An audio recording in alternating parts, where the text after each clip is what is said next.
You are listening to Under America's Armour on Radio VR, where we take on the social, economic, and political factors that shape our culture.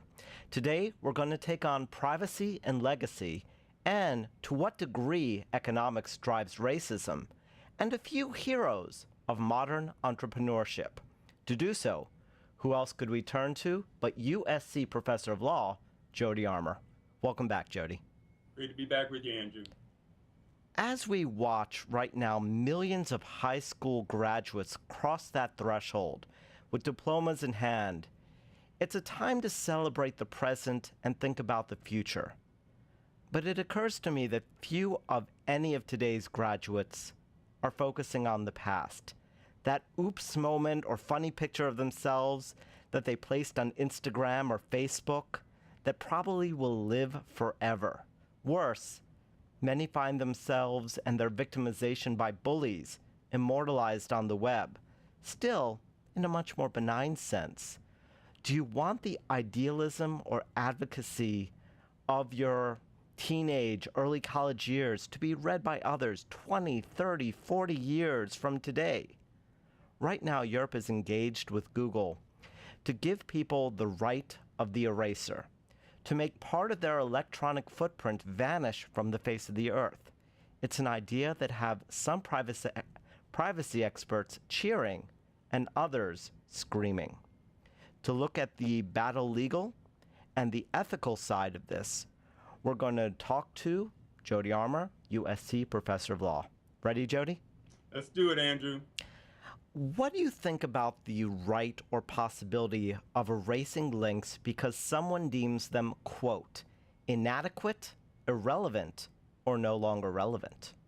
Wow, yeah. What they're talking about might sound strange at first, but actually American courts have pursued that same line of thinking. This is a European directive that this court is interpreting, but the common law in America has recognized the right of privacy since, back around 1890, a little after that, since a famous law review article by Warren and Brandeis came out on the right to privacy, entitled The Right to Privacy. Common law hadn't recognized any such right up until then, and courts started saying, you know what? People do have a right to privacy, not just against the government, not just against Fourth Amendment invasions, not just against Fourth Amendment intrusions, but they have a right to privacy against one another, against other private citizens. They have a right to privacy against the press, not just the government. And so we're going to start to recognize a general common law right to privacy rooted in our everyday contemporary morality and everyday values and everyday sense of human dignity. And so we've had this common law right of privacy develop in America, and it's gone that far. There's a famous case,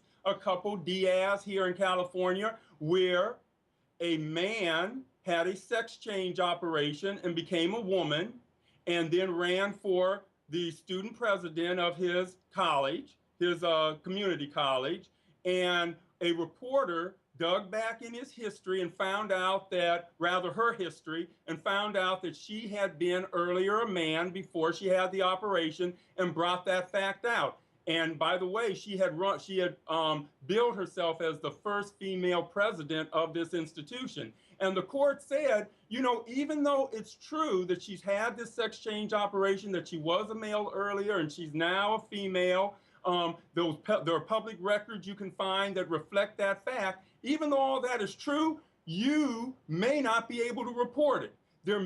She may have a right to privacy in her sexual identity that bars you from digging into her past and bringing it up again unless you can show it's newsworthy, unless you can demonstrate that it has real value in terms of promoting public discourse in some way. And so that has happened. There have been some other cases, a case in which a guy hijacked somebody 11 years earlier and used a gun, and then said 11 years later when a publication sought to bring it up, hey, that happened 11 years ago. I was a different person. I have rehabilitated since.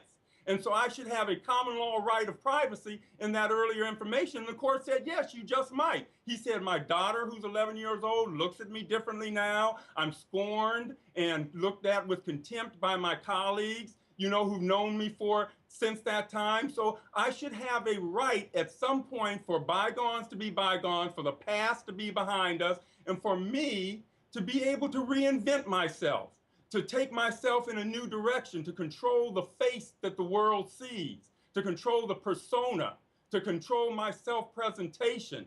And this right of privacy gives me control over data about my identity and who I am and what face I show to the public. And that's a good thing. And so it has come through in the American courts. I will caution with this remark, though, Andrew.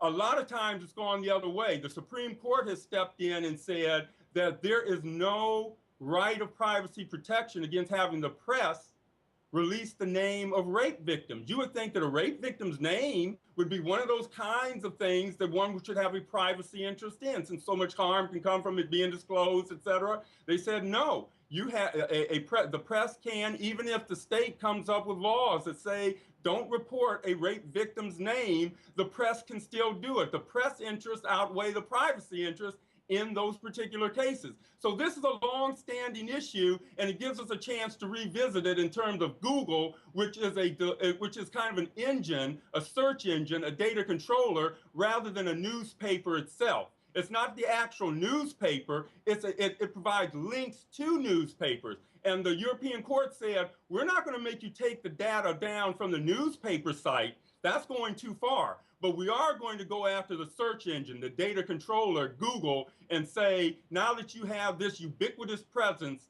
all over the world, we're going to make you take down links to people that are so old that they are no longer relevant or no longer newsworthy and are only hurting these people's reputation and ability to rehabilitate themselves and change and go forward with a new identity.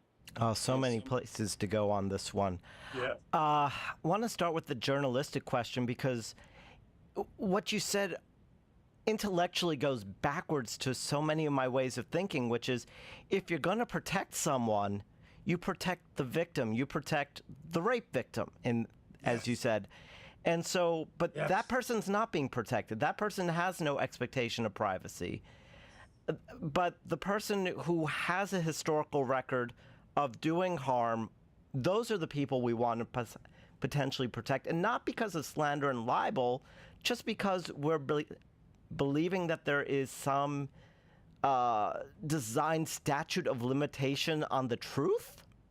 Yeah, we're saying, press, we are ready to punish you, at least with money damages civilly. We're ready to penalize you for publishing the truth. Yes.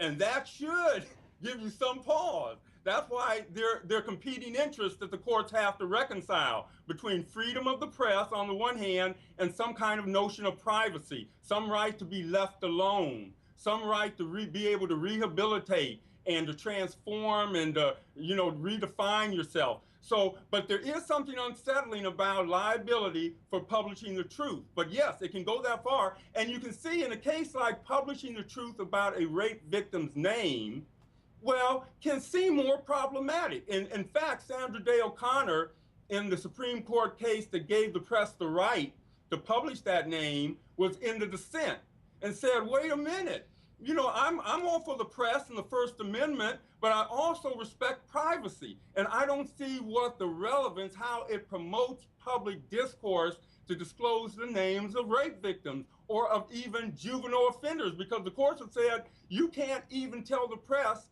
they can't announce the name of kids, juvenile offenders, right? And you think that, well, there should be some ability for the states to regulate that flow of information. So we are in the midst of a real struggle in our thinking, Andrew, about the tension between free press and privacy, and we're going to be struggling with it for some time to come. And this Google case is going to just heighten the debate.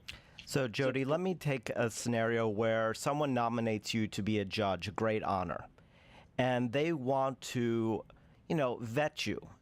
And you realize that somewhere in your legal history, you argued a case or you wrote a paper stating something which is really politically unpopular 30 years ago, which one could question is not completely relevant, or at least it's very old, may not even represent what you think today. Yes. Do you have the right then to go to Google to say, hey, bury this? I don't want these guys being able to find it. Is it no longer relevant? That's going to be the question. And part of the balancing process that the decision maker is going to have to go through, because these private citizens just notified Google that they want the link taken down. The link isn't automatically taken down. Google or some other decision maker working along with them is going to have to decide whether that link is still newsworthy or whether it's irrelevant. If it's newsworthy, then it's not going to be irrelevant. They're going to keep it up. And there could be a strong argument, as you pointed out, Andrew, that there is something still newsworthy about a statement a politician makes on a political issue, even if it's much earlier. But you're right, it could get into that kind of gray area where I said it 30 years ago. I think this is more for the cases, the kinds of cases in which people have done things that they're trying to say, I'm rehabilitating my reputation from. But, you know, I think that for the most part, that's going to be considered pretty newsworthy, because the politician's going to have an opportunity to say, yeah, you know, people change. I've evolved in my position. You know, even Hillary Clinton and Obama used to be against same-sex marriage. Then they became for it. And then they had to explain why they changed their minds. And, you know, but for Iraq, and then I'm not for Iraq. You know, so that's just part of the hurly-burly of the political process. I think that's going to continue to be considered newsworthy. But you're right. You're pointing at some of the thorny kinds of issues that we're going to have to grapple with when we start going down this road of a right to be forgotten rooted in a privacy interest. So I want to go even further on this. Let's take the scenario where when you were a teenager, you went to a party, and it was a wild party. Some embarrassing things happened. Maybe someone was smoking some weed. Maybe some people got naked. Embarrassing party, teenage party, right?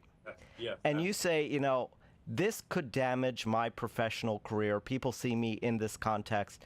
Take it down. It's not relevant. I can tell you that certain ethnologists and anthropologists might look at that information on how the party happened, what was said, what was done, what people were wearing, and say this is hugely relevant to us understanding the culture of that time. I mean, think how much data we get from the pottery, not of pharaohs from ancient Egypt, from peasants or even slaves. So how in the world can we judge relevancy here? Absolutely. Now you're pointing out, are we going to have to, as the decision maker, when a request is made by a citizen from a European country covered by this directive, the decision maker is going to have to ask themselves, among other things, how will it hurt history, the project of gathering history, if we allow these links to be erased? A good friend of mine, a former colleague, still a colleague in an important intellectual and spiritual sense, Mary Duziak, who's a historian, has written a lot about racial and social justice in the historical context, pointed out in one of her tweets that this ruling by the EU threatens historical scholarship. As a historian, she's worried about it for the very reasons you put your finger on, Andrew. What we're doing is erasing historical facts from the record that could be gathered and provide insight for us into the human condition, into the arc of history, into a lot of macro level concerns that are weighty. So but yes, that's all true on the one hand. On the other hand, coming from the other side, I'm going to say stacked against that are the interest of a rape victim and not having her name exposed to the public and having to live with that around her neck for the rest of her life. Balanced against that is the opportunity for this person who did something ill-advised when he was or she was young and dumb, but is trying to grow up and grow out of it and become a pillar of the community, and is saddled with this albatross around their neck for the rest of their lives, not allowing them to change, rehabilitate, etc. So it's competing interests, and how much do we value these competing interests, and what's the appropriate balance to strike?